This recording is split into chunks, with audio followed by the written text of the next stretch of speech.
प्रधानमंत्री सीरीज 9 संन्यास लेने जा रहे थे पीवी नरसिम्हा राव। राजीव गांधी की हत्या के बाद अचानक बने प्रधानमंत्री।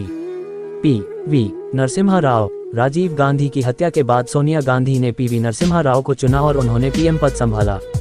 नमस्कार दोस्तों, स्वागत है आप सभी का हमारे चैनल पर। दोस्तों, आज हम प्रधानमंत्री सीरीज में पीवी नरसिम्हा राव के प्रधानमंत्री बनने की कहानी जानते हैं। तो आइए, लेकिन उससे पहले अगर आपने हमारे चैनल नॉलेज टीवी को सब्सक्राइब नहीं किया है तो तुरंत कर लीजिए और बेल आइकॉन दबाना मत भूलिए। तो आइए शुरू करते हैं। प्रधानमंत्री सीरीज। पीवी नरसिम्हा राव। 1991 में पीवी नरसिम्हा राव राजनीति से संन्यास लेने की योजना बना रहे थे, लेकिन तभी ऐसी घटना हुई जिसने उन्हें प्रधानमंत्री बना दिया। राजीव गांधी की हत्या के बाद कांग्रेस को ऐसा नेता चाहिए था जो पार्टी के साथ साथ देश को भी संभाल सके। ऐसी स्थिति में सोनिया गांधी ने पीवी नरसिम्हा राव को चुना और उन्होंने पीएम पद संभाला। हालांकि नरसिम्हा राव प्रधानमंत्री पद के लिए सोनिया गांधी की पहली पसंद नहीं थे। वो तत्कालीन उपराष्ट्रपति शंकर दयाल शर्मा को पीएम बनाना चाहती थीं। आज प्रधानमंत्री सीरीज में जानते हैं पीवी नरसिम्हा राव के प्रधानमंत्री बनने की कहानी। 9वीं लोकसभा 16 महीनों में ही बंद हो गई और 1991 में 10वीं लोकसभा चुनाव की घोषणा हुई। चुनाव प्रचार के दौरान ही तमिलनाडु के श्रीपेरुंबदूर में 21 मई 1991 को आतंकवादियों ने मानव बम के जरिए राजीव गांधी की हत्या कर दी। चुनाव 3 चरणों में होने थे और तब तक 20 मई को एक चरण का चुनाव संपन्न हो चुका था। राजीव गांधी की हत्या के बाद बाकी 2 चरणों के चुनाव कुछ दिन के लिए टाल दिए गए, जो 12 जून और 15 जून को संपन्न हुए। राजीव गांधी की हत्या के बाद सबसे बड़ा सवाल यही था कि क्या सोनिया गांधी उनकी उत्तराधिकारी बनेंगी। आखिर अब पार्टी की कमान किसके हाथ में होगी और अगर पार्टी बहुमत में आती है तो प्रधानमंत्री कौन बनेगा। 22 मई को दिल्ली में कांग्रेस वर्किंग कमेटी की इमरजेंसी मीटिंग बुलाई गई और जिसमें मध्य प्रदेश के कद्दावर नेता अर्जुन सिंह ने सोनिया गांधी को पार्टी लीडर चुने जाने की वकालत की, लेकिन उन्होंने इनकार कर दिया। इसके बाद बाकी नेताओं ने अपनी दावेदारी के लिए दांव पेंच आजमाने शुरू किए। उस समय प्रधानमंत्री पद की दौड़ में महाराष्ट्र के मुख्यमंत्री शरद पवार सबसे आगे थे। मध्य प्रदेश के कद्दावर नेता अर्जुन सिंह और एनडी तिवारी के दावेदारी की भी खबरें थीं। विनय सीतापति ने अपनी किताब half lion half lion how PV Narasimha Rao transformed India में लिखा है कि इंदिरा गांधी के प्रमुख सचिव रह चुके पीएन हक्सर ने सोनिया को सलाह दी कि नरसिम्हा राव को प्रधानमंत्री बनाना चाहिए।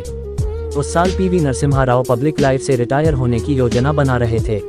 उन्होंने अपने घर हैदराबाद शिफ्ट होने के लिए पैकिंग भी कर ली थी।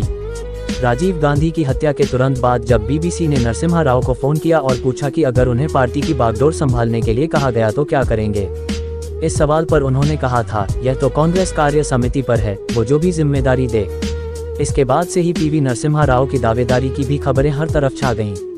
सोनिया के मुख्य सलाहकार रहे के नटवर सिंह के मुताबिक राजीव गांधी के अंतिम संस्कार के एक दिन बाद सोनिया गांधी ने उन्हें बुलाया और अगले पीएम को लेकर सलाह मांगी। तब नटवर सिंह ने सोनिया को पीएन हक्सर से बात करने की सलाह दी। पीएन हक्सर ने सोनिया से कहा कि उपराष्ट्रपति शंकर दयाल शर्मा को पार्टी लीडर चुनना चाहिए। विनय सीतापति ने लिखा है, सोनिया ने नटवर सिंह और अरुणा आसफ अली को शंकर दयाल शर्मा के पास भेजा, लेकिन उन्होंने ये पद स्वीकार करने से इनकार कर दिया। शंकर दयाल शर्मा ने कहा कि प्रधानमंत्री का पद फुल टाइम जॉब है, मेरी उम्र और सेहत ऐसी नहीं है कि मैं इस काम के साथ न्याय कर पाऊंगा। इसके बाद जब फिर सोनिया ने पीएन हक्सर से पूछा तो उन्होंने पीवी नरसिम्हा राव का नाम सुझाया। इसके अलावा राजीव गांधी के खास दोस्त सतीश शर्मा ने भी नरसिम्हा राव को पार्टी लीडर बनाने की सलाह दी थी। 29 मई को कांग्रेस वर्किंग कमेटी की मीटिंग में नरसिम्हा राव को कांग्रेस का अध्यक्ष चुना गया, लेकिन अभी शरद पवार रेस में थे। उनकी रणनीति ये थी कि नतीजे आने के बाद वो प्रधानमंत्री पद के लिए अपनी दावेदारी पेश करेंगे। 18 जून की नतीजे आए और कांग्रेस ने 521 में से 232 सीटें जीती। हालांकि बहुमत से ये सीटें कम थीं, लेकिन फिर भी कांग्रेस सबसे बड़ी पार्टी बनकर उभरी। विनय सीतापति लिखते हैं कि नतीजे आने के 2 दिन बाद 20 जून तक शरद पवार प्रधानमंत्री पद की रेस में थे। फिर उसी दिन शरद पवार ने अपनी दावेदारी वापस ले ली। ससन में 20 जून को ही पीवी नरसिम्हा राव को संसदीय दल का नेता चुना गया। अर्जुन सिंह ने उनका नाम प्रपोज किया।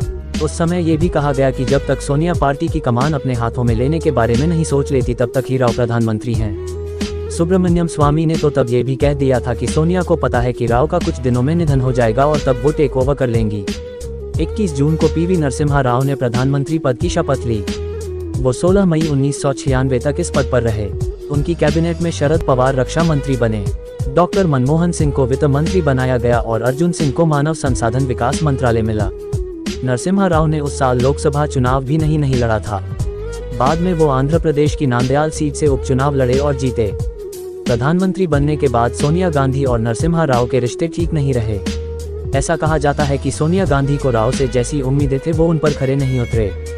विनय सीतापति ने लिखा है, बकौल के नटवर सिंह माने तो नरसिम्हा राव को लगा कि बतौर प्रधानमंत्री उन्हें सोनिया गांधी को रिपोर्ट करने की जरूरत नहीं है और उन्होंने ऐसा ही किया। यह बात सोनिया गांधी को पसंद नहीं आई, नाराजगी बढ़ती गई। पूर्व प्रधानमंत्री डॉक्टर मनमोहन सिंह के मीडिया सलाहकार रहे संजय बारू अपनी किताब 1991 how PV Narasimha Rao made history में लिखते हैं, पीवी नरसिम्हा राव पहले एक्सीडेंटल प्राइम मिनिस्टर थे। उन्होंने सरकार की कमान संभाली और राजनीतिक स्थिरता को बनाए रखा, कांग्रेस का नेतृत्व ग्रहण किया और ये साबित किया कि नेहरू गांधी परिवार से परे भी उम्मीद रखी जा सकती थी।